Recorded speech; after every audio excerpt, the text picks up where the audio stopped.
Next one, National Human Rights Commission.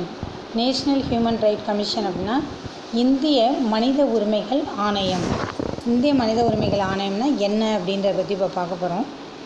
இந்த national human rights commission is an autonomous body constituted on 12th October 1993 under the Protection of Human Rights Act 1993.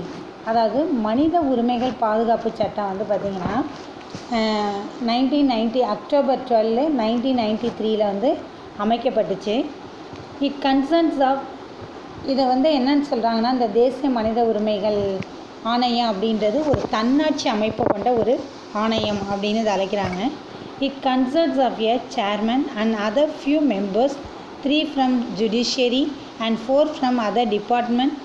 NHRC is responsible for the protection and promotion of human rights in India, defined by the Act as right relating to life, liberty, equality and dignity of the individual guaranteed by the Constitution or embodied in the international convention.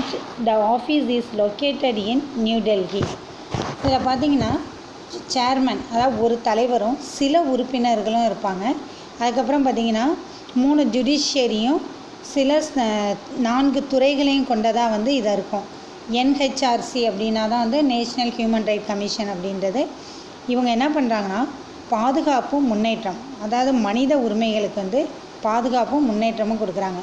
எது அப்படின்னு பார்த்திங்கன்னா, life, அவங்களுடைய ஒரு தனி மனிதனுடைய வாழ்வு, சுதந்திரம், சமத்துவம், லிபர்ட்டினா சுதந்திரம், ஈக்குவாலிட்டினா சமத்துவம், டிக்னிட்டி அப்படின்னா கண்ணியம், இது எல்லாத்துக்கும் பாதுகாப்பையும் மேம்பாட்டையும் வந்து இந்த மனித உரிமைகள் ஆணையம் வந்து கொடுக்குது நமக்கு. இது எங்கே அமைஞ்சிருக்கு அப்படின்னு பார்த்தீங்கன்னா, நியூ டெல்லியில் இருக்குது.